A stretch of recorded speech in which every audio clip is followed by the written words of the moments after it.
Love Actually is a film you can watch anytime, whether you are happy, sad, festive, non-festive, and you're going to feel happy about it. Same with the Notting Hill, same with all these films. I mean, a lot of people might dish them out and saying, oh, but they're candy floss films. But that's what they are. I mean, these are beautiful films, and that's why the world continues to celebrate them. These are films that I mean, call it their cleverness or clever writing or the love for their festivals or whatever you call them. But they've actually, if you realize, they've actually sold Christmas to the world very, very, very smartly and very beautiful. Love Actually, I think, has a special place like right up there, and I don't think it's changing anytime soon. Hello, Cyrus sir. Welcome back to my podcast, which is spoiler alert with me, Cinephile Sanket. Sir, in this episode, we are discussing one of your other favorite films, which is called Love Actually, which is written and directed by Richard Curtis and which stars a huge ensemble of actors like Hugh Grant and Colin Firth and Emma Thompson, Keira Knightley, and many, many others. So, sir, first of all, would you introduce yourself? Hi, Sanket. Thank you so much for having me back on your show. Wishing all our viewers a Merry Christmas and a great 2022, which is about to come in the next few days. This is Cyrus Dastur here. I'm the founder of Shamiana, which is Asia's largest short film club. And I mean, who says the feature films are not as much fun as short films? I mean, I love short films, but hey, I also love feature films. So here I'm going to be talking with you, Sanket, about one of my favorite feature films. So are we ready to begin the conversation this Christmas? Yes, sir. So, sir, first of all, I wanted to ask you please, tell me, when did you watch this film for the first time ever, and what was your experience back then when you watched this, and when you rewatched this multiple times, how did you feel it? Please tell me all about it, sir. This is actually a very special film for me because I mean, I saw it. I mean, I fell in love with this film the first time I saw it, and I'm sure you would say the same, and anybody who's seen the film will say the same thing. It's one of the happiest, prettiest, and the most feel-good films, and the fact that it released during Christmas season makes it even more special. So I'll just tell you a little about how and when I saw the film. The film, I still remember the date. The film actually released in the third week of November. If I'm not mistaken, it released in the UK on the 18th of November and it released in India end of November. I think a week later. I don't remember the date. But I actually saw the film, Love Actually, which I actually saw, was on the 3rd of November, which was almost 2 to 3 weeks before its official release. Wow. Now, you will be asking me कि कैसे मैंने देखा, before the film released. I saw it because BCL, which is your British Council library in those days, they had kept a special screening of Love Actually because obviously it's a British production. So BCL had kept a special screening of Love Actually, and it had invited a few of us, film lovers, friends of BCL, whatever. So we were invited for a preview night to Sterling Cinema. I still remember catching up with my friends. It was, I think, around 8:15 in the evening, and a bunch of us friends went, all guys, and the theater was full with a lot of us young people and stuff. And it was just so much fun. It was just so much fun. And the moment I kind of I mean, if you've seen the film, you would know that it opens with an opening shot of Heathrow Airport with people actually hugging each other and expressing their love, and with my favorite man, Hugh Grant, giving his commentary. He's kind of giving a voiceover, and not too many people might remember or draw this connection, Sanket, but the film actually came very close on the heels of the 9/11 incident. And the 9/11 incident was also related to flights and airports, and the world was actually a very different place. I mean, the world is even today a different place, but 9/11 pretty much changed the world, and the world was just about understanding and grappling with the new changes. And Love Actually, somewhere, I would say the filmmakers, besides obviously talking about love stories, they were also trying to speak about love, get people again traveling, back from the airports, and how, kind of when people meet at the airports, I mean, those were the days when social media was not there, when WhatsApp was not there, when all these things were not there. So the world was a lot simpler, communication was a lot lesser.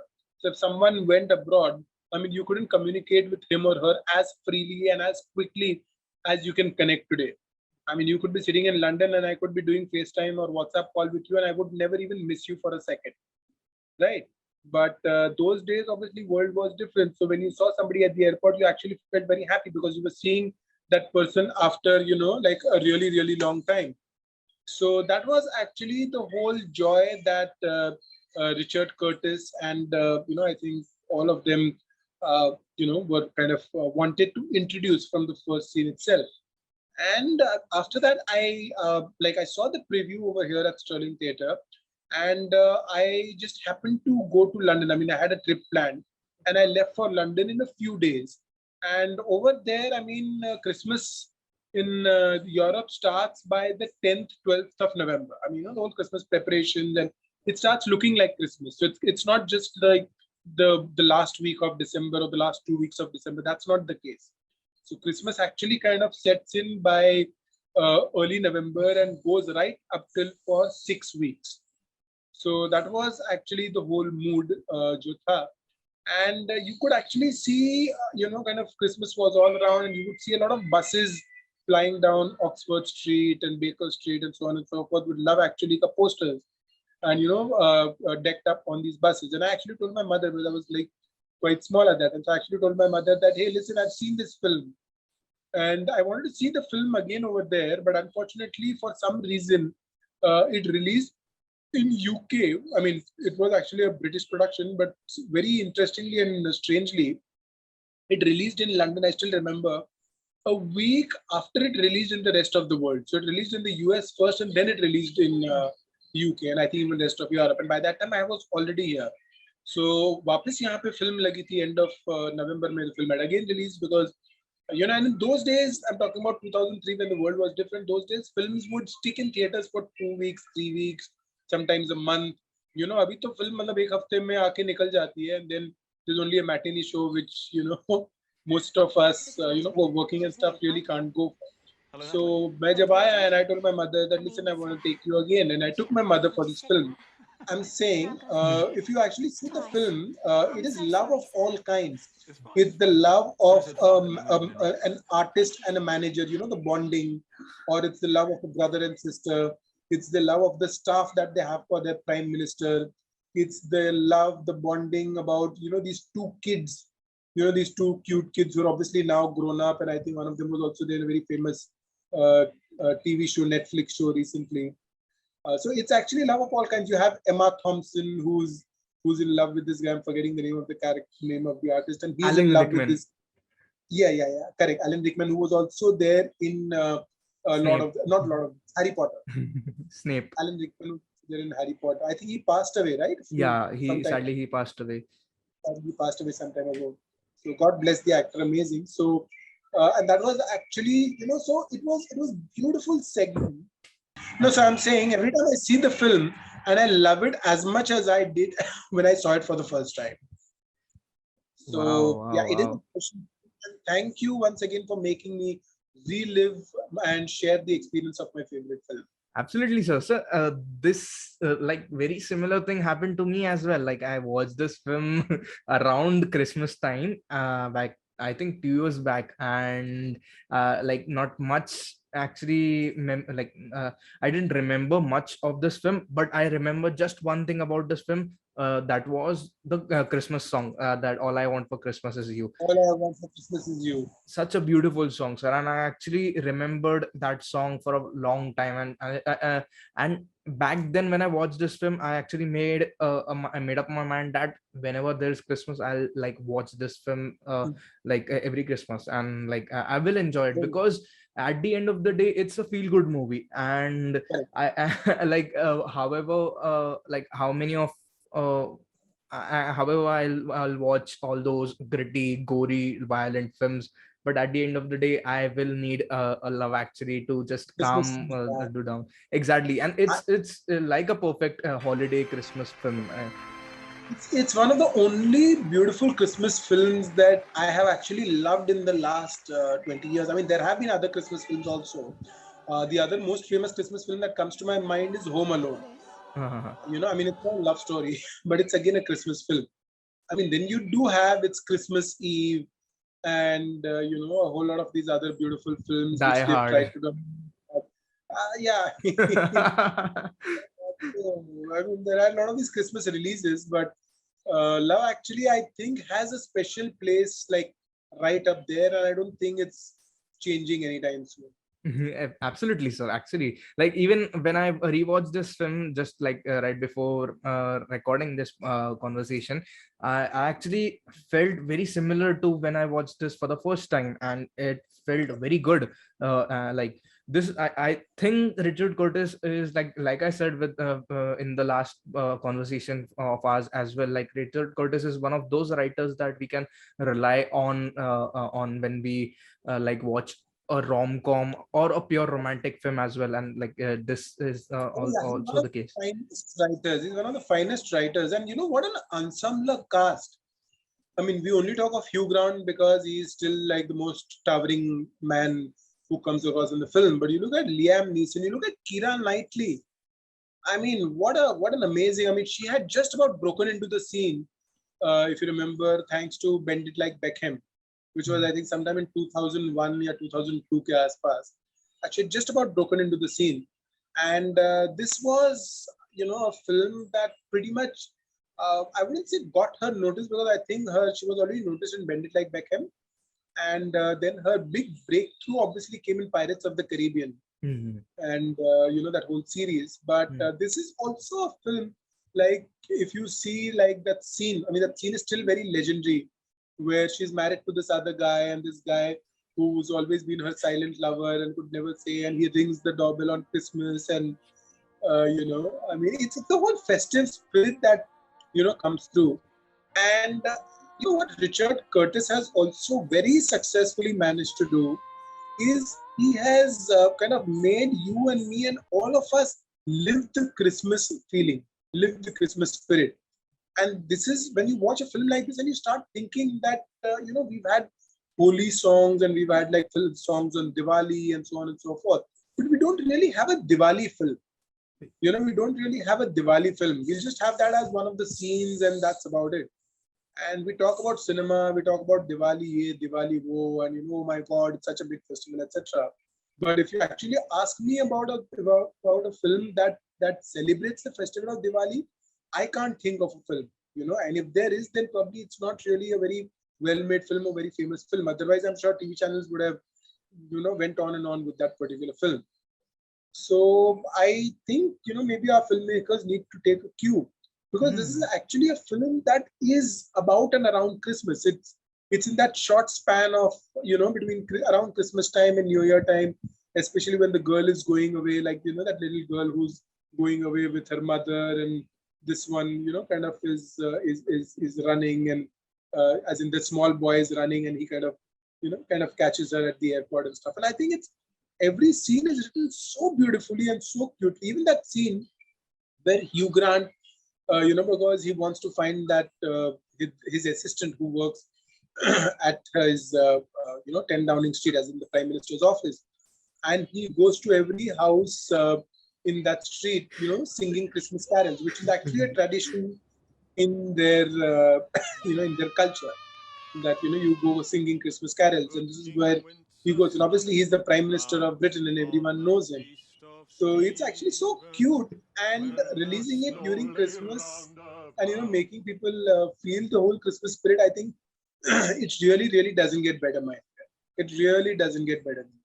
Absolutely, sir. Like you are 100% right, sir. So I actually wanted to ask you, like, that, like, is there any Diwali film? And you just said it, like, and it was like spot on because we don't have any like closer to Love Actually kind of film, like, not only Diwali but like, yes, sir. Not even close to Home Alone, Yeah. which is again around Christmas, about those 3 days of Christmas when those cute thieves break into little Macaulay Culkin's house, and so these are films that call it their cleverness or clever writing or the love for their festivals or whatever you call them.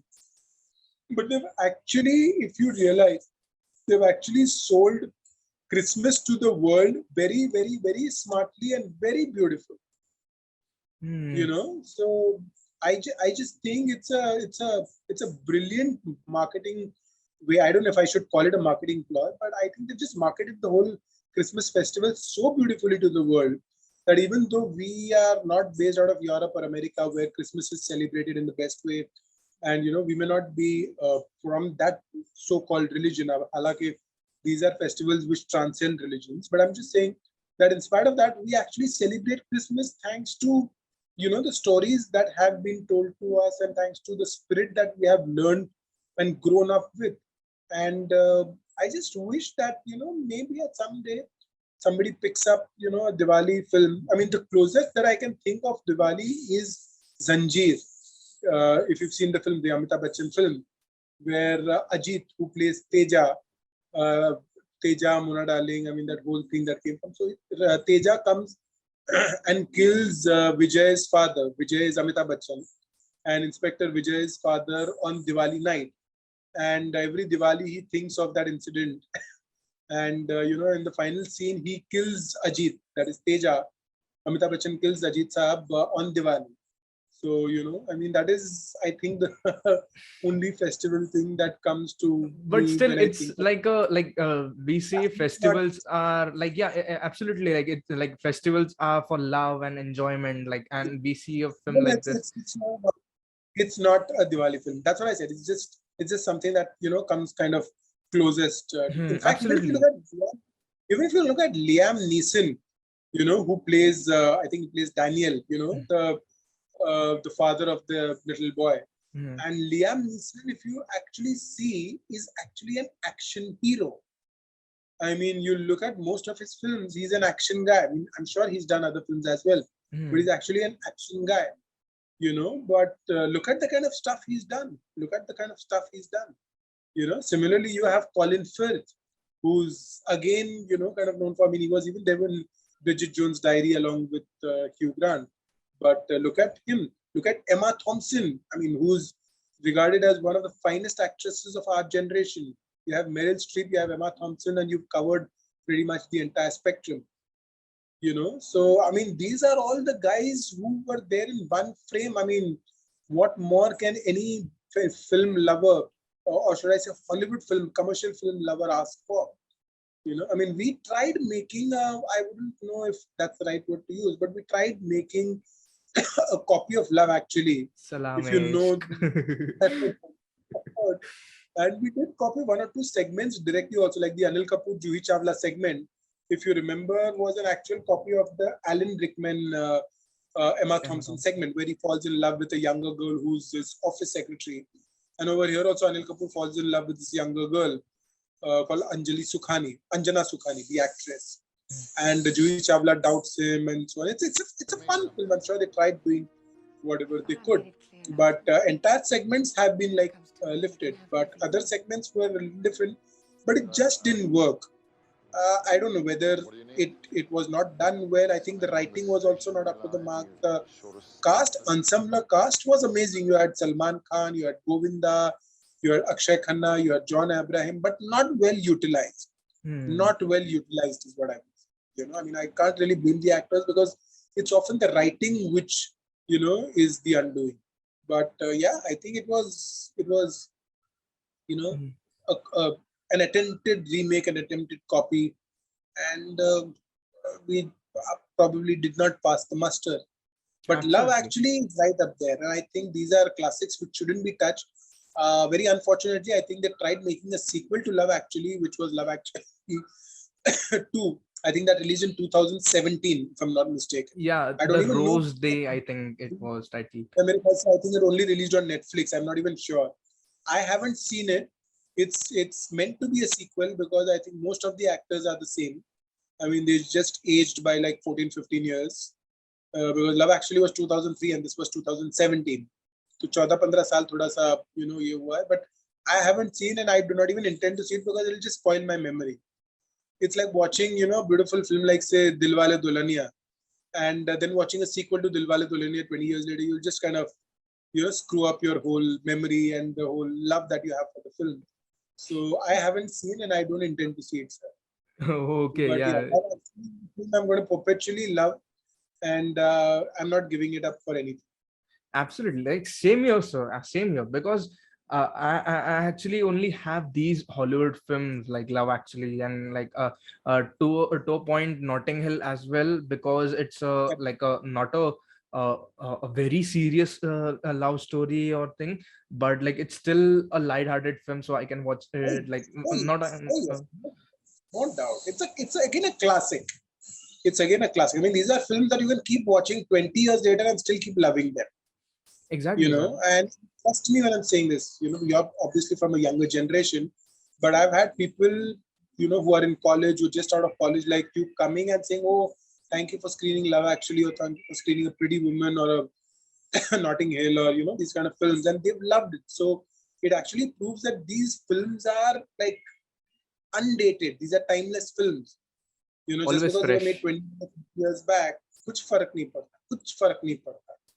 Exactly, sir. So Exactly. And I'm actually like craving for a Diwali film, because like you just said it, like there was a film, but it had murder and all that stuff. But like here, yeah. a year I'm actually waiting for like Diwali with all the love pouring in one film. And but Correct. your love pouring, I don't know, they are like doing so well with it. I Correct. don't know, like, because And the last thing yeah, sir. no, sorry. The last thing I saw love being shown so well was Masan and the Lunchbox and all those like great films, which was even Dam Laga Ke Haisha and all those like great films which was showing love in such a great way. But like I don't know, they are doing this well in this kind of thing. But for me, and I have nothing against any, a Masan or a Lunchbox. I think they're beautifully made films. But the reason why a lot of people would prefer, I'm talking about popular cinema. Obviously, not the people who are watching this show, because a lot of people watching the show are film aficionados. So their tastes are a little more, kind of mature, or a little more finer tastes. But most people would prefer films like Love Actually, for the simple reason is that these have been written with a very popular narrative in mind. You look at the music, you look at the casting, you look at the colors. I mean, it's a very happy, colorful film. Like, you can watch a Love Actually and instantly feel happy.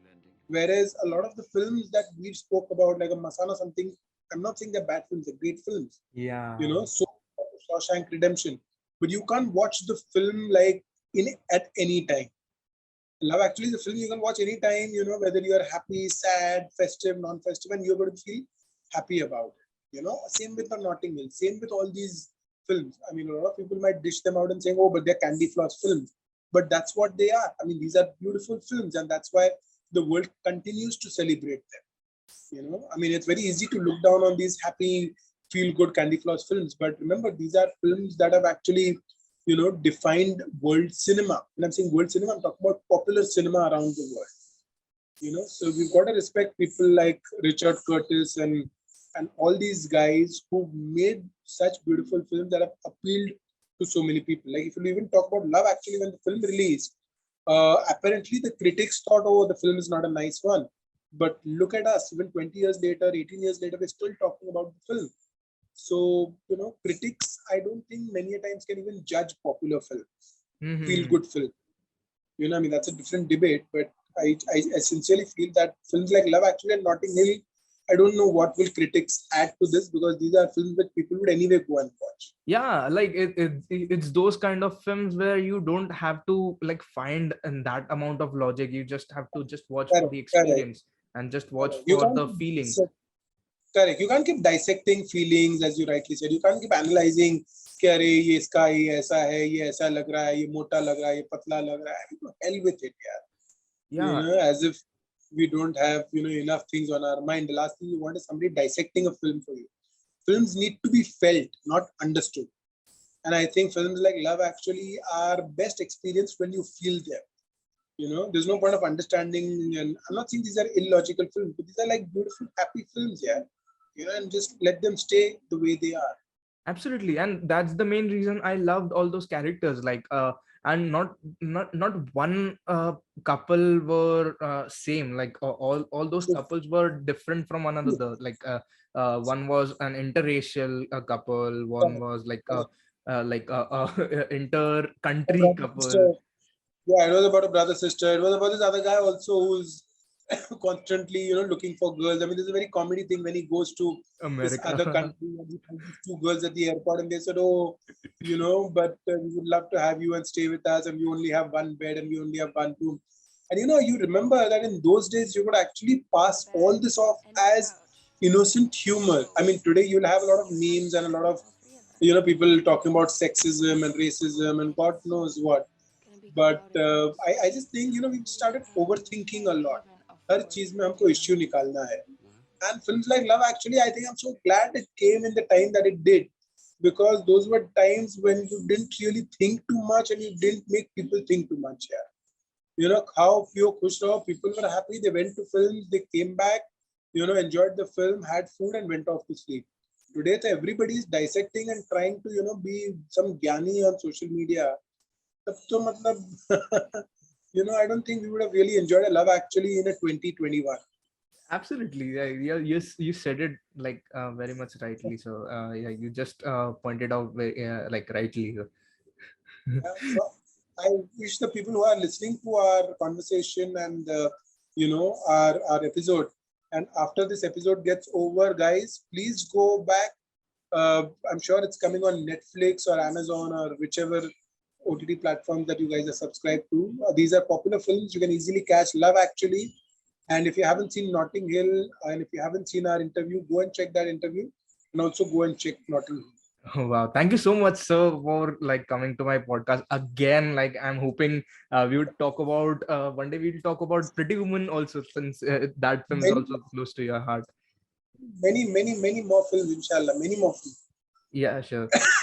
I wish that this Christmas, we all talk about love. We spread love, because I think the world needs love. The world needs healing. What you could do is probably you could just land up at someone's place, sing them a nice carol or a song, whichever language. Just spread happiness, guys. And maybe if social distancing permits, just give a Santa hug and try and kind of pass on the love to people, because that's what I'm going to be doing this Christmas. Wow. And much love to all of you guys. Much love to all of you guys. Stay safe. Don't go out too much. We still aren't really in safety zone. But Merry Christmas to all of you all, and Merry Christmas to you again. Thank you so much, sir. Merry Christmas to you as well. And thank you so much. And I'll see you soon. Goodbye, sir. Pleasure. See you soon.